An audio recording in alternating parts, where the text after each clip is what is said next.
नमस्कार, बिहार मिथिला न्यूज में आपका स्वागत है। मैं मनोज और लगातार सटीक एग्जिट पोल हम दिखा रहे हैं पूरे विश्लेषण के आधार पर, जहां हम उस विधानसभा के कम से कम 15 महत्वपूर्ण जगहों के कुछ लोगों के टेलीफोन कॉल्स से संपर्क में रहते हैं और उन कई चाय दुकान के संपर्क में रहते हैं जहां पर लोग सुबह सुबह जमा होते हैं। देखिए, चुनाव से 5 दिन 7 दिन पहले का मूवमेंट और चुनाव से 1 दिन पहले का मूवमेंट में अंतर होता है। यहाँ तक कि चुनाव के दिन भी आप सुनते होंगे, लोग कहते हैं रातों रात पलट गया बाजी। ये क्यों कहते हैं? इसके पीछे कई तार्किक कारण है।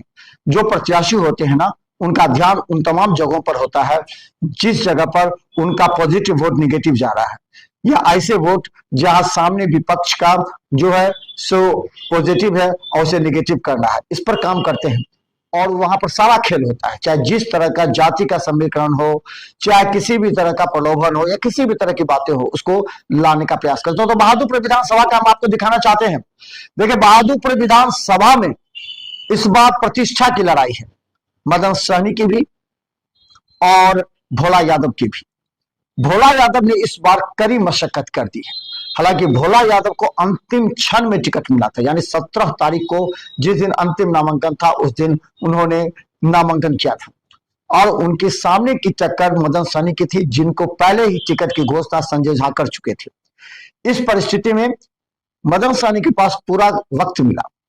देखिए, हमने पहले भी एक सर्वे में कहा था कि जहां जहां जदयू के प्रत्याशी हैं वहां नीतीश कुमार के नाम पर उनका वोट प्रतिशत बढ़ा है और खासकर जिन महिलाओं को लाभ मिला है, चाहे वो 125 यूनिट तमाम लोगों को, महिला ही नहीं, महिला को तो 10,000 का जीविका और अन्य के तहत मार्फत से मिला, लेकिन जिन लोगों को 125 यूनिट बिजली फ्री हुई, जिन महिलाओं के अकाउंट में या पुरुष जो थे जिनको 1100 रुपया पेंशन की राशि मिली, जिन 10,000 महिलाओं में लोगों को जिसने बकरी खरीदी, सिलाई मशीनें खरीदी, ये तमाम बातें इस बार वोट प्रतिशत को बढ़ाने में सहायता करी और इसका साफ असर देखने को मिला। दूसरी तरफ बता दें, तेजस्वी यादव की सरकार बनाने के लिए इस बार यादव और मुस्लिम दोनों लगे रहे, यानी 80% यादव और मुस्लिम पूरी तरह लगे हुए थे।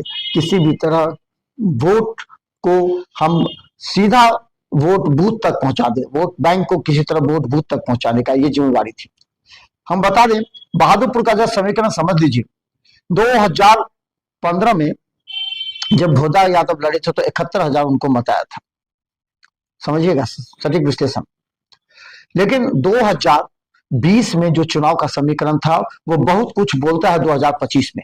हम ऐसा इसलिए कह रहे हैं कि रमेश चौधरी जो कि एनडीए से यानी कि लोजपा से वो चले आए थे सीधा राजद में और टिकट लिए, उनको भी वोट मिला मुस्लिम यादव का।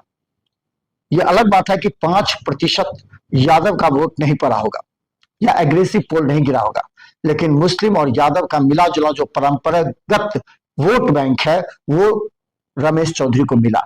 नहीं तो 65,000 क्यों मिलता, आप समझ सकते हैं। 68,000 मदन सहनी को मिला और 65,000 मिला रमेश चौधरी को, यानी मात्र 2-3 हजार का अंतर। अगर महागठबंधन में रमेश चौधरी को राजपूत के नाम पर अगर वोट नहीं मिलता तो 65,000 कहां से आ गया मत, इस बात को समझिए। तो महागठबंधन का वोट बैंक स्टिक है, पहले भी था अभी भी है। इस बार 10% का इजाफा हम मानते हैं भोला यादव ने, क्योंकि भोला यादव की प्रतिष्ठा दांव पर थी और सभी चाह रहे थे भोला यादव इस बार चुनाव जीते, इसलिए जो उनकी टीम थी पूरी तरह लगी रही। इसलिए आप समझ लीजिए, जो वहां का समीकरण था वो किसने बिगाड़ा और कौन बिगाड़ा, ये बात आप समझ लीजिए। देखिए, मदन सहनी 2,629 मतों से जीते थे, यानी 68,000 मत उनको था, 65,000 रमेश चौधरी को। अगर इस बार हम उसी वोट को बंटवारा करते हैं तो देखिए 2025 में 65,000 मत अगर उनका परंपरागत वोट जो है भोला यादव का, मेरी महागठबंधन का परंपरागत वोट 65,000 है, तो 10,000 उनका बढ़ा है, 10,000 बढ़ा। अगर 10,000 उनका बढ़ता है तो ये 75,000 के आसपास उनका ये रेशियो आता है। क्योंकि समझ लीजिए विनय कुमार सिंह को 5,000 वोट आए थे पिछले चुनाव में, तो वो इस बार भी खड़े हैं, तो संभवतः इस बार उतने रहेंगे या उससे कम होंगे या प्लस माइनस हो सकता है, लेकिन लगभग 5,000 उनको मान के चलिए। बलदेव राम का वोट जो 3000 3,500 वोट आया था वो निश्चित तौर पर बीजेपी आरजेडी में शिफ्ट होता दिख रहा है। वो बलदेव राम का, विक्रम सिंह और महेंद्र सहनी दोनों का वोट बैंक जो 5000 के आसपास है, ये मदन सहनी की ओर शिफ्ट होता दिख रहा है। तो इस तरह अगर हम कहें 75,000 से 77,000 या मैक्सिमम 78,000 तक वोट आ सकते हैं भोला यादव को। भोला यादव का अगर बात करें तो 75,000 से 78,000 के बीच संभवतः प्लस माइनस कुछ करें तो आ सकते हैं मत इस बार भोला यादव को। वहीं दूसरी तरफ मदन सहनी को हम बात करें, मदन सहनी का 68,000 मत आया था। ये 68,000 मत उनका था, ये नहीं था कि उनको कुछ ऐसे वोट दिए। बीजेपी का जदयू का वोट था, लेकिन इस बार 3% महिलाओं का वोट बैंक बढ़ा है। तो इस तरह अगर हम बात करें तो उनका एंटी इनकम्बेंसी वोट भी है, इस बात से इनकार आप नहीं कर सकते हैं, जिसको भोला यादव ने अपने पक्ष में 5,000 मत ले आए थे। देखिए एंटी इनकम्बेंसी 10,000 अगर हम मदन सहनी का काट देते हैं तो 68,000 में से 10,000 अगर हम एंटी इनकम्बेंसी काटे तो उनका आ जाता है 58,000। अब इस 58,000 में हमने 5,000 वो वोट बैंक रखे जो कि अलग अलग थे, विक्रम सिंह की, महेंद्र सहनी के, या फिर अलग, या विनय कुमार सिंह के भी कुछ वोट हैं। तो ये वोट अगर आ जाते हैं तो 5,000 आ सकते हैं, यानी कि 63,000।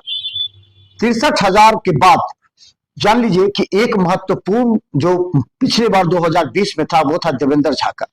देवेंद्र झा को 17,000 के आसपास मत आए थे, जो कि एलजेपी का कोर वोट बैंक था वो। और एलजेपी चिराग पासवान एक शब्द कहते जिधर वो तमाम वोटर उधर ही चले जाते हैं। हालांकि इसमें 3,000 वोट बैंक पे सेंधमारी की है भोला यादव ने, लेकिन बाकी का 12,000 मिनिमम जो पोल है एलजेपी का, चूंकि अंतिम क्षण में चिराग पासवान का कार्यक्रम हुआ था, तो आप समझ सकते हैं 12,000 अगर आ गया तो लगभग उन्हें 78 से 80,000 के आसपास वोट मिल सकते हैं मदन सहनी को। तो अगर 75 से 78,000 के बीच में भोला यादव का है तो मदन सहनी का भी 77 से 80,000 के बीच में है। 77 से 80,000 के बीच में इनका भी अगर है तो 3 से 4,000 या 3 से 5,000 मैक्सिमम बीच के अंतराल से मदन सहनी लीड करेंगे। ये हम आपको बता दें, मदन सहनी के लीड करने की संभावना अधिक जताई जा रही है, जो हमारा विश्लेषण बता रहा है। देखिए बहुत क्लोज कंटेस्ट रहा है, भोला यादव ने भी कड़ी मेहनत की थी, लेकिन एलजेपी के वोट के बैंक के सहारे इस बार मदन सहनी कम से कम 3 से 5,000 के मतों से लीड करेंगे इस बार बहादुरपुर विधानसभा से।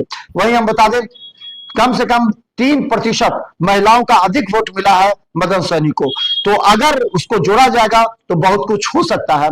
लेकिन जिस तरह भोला यादव ने वोट बैंक को काटकर अपने में तब्दील किया, यानी कि एंटी इनकम्बेंसी वोट को भोला यादव अपने पक्ष में लाने का प्रयास किया, जिस वजह से वोट का जो रेशियो है वो थोड़ा सा कम हुआ, लेकिन जीत आखिर मदन सहनी की ही जाती दिख रही है। तो हम बता दें बिहार मित्र न्यूज का सचिव के एग्जिट पोल में बहादुरपुर विधानसभा से मदन सहनी 3 से 5,000 के मतों के अंतर से लीड कर सकते हैं। यह हमारा सबसे बड़ा खुलासा अभी तक का हो रहा है, जो सर्वे के आधार पर हो रहा है। हालांकि ये संभावित है। 14 तारीख को सुबह 7 बजे से बिहार मित्र न्यूज का हर अपडेट खबर आप देखते रहिए सब्सक्राइब करके, क्योंकि काउंटिंग लाइव बिहार मित्र न्यूज हर क्षण आपको दिखाते रहेगी। देखते रहिए बिहार मित्र न्यूज। अंतिम में मदन सहनी 3 से 5,000 मतों के अंतर से लीड करेंगे। हालांकि भोला यादव ने भी कड़ी मेहनत की है। देखते रहिए बिहार मित्र न्यूज। यूट्यूब पर सब्सक्राइब कीजिए, जीटीपी सिटी केबल दर्श पर लाखों लोग देख रहे हैं। आप भी अभी सब्सक्राइब पर अपडेट हो जाइए कल के काउंटिंग अपडेट देखने के लिए। धन्यवाद।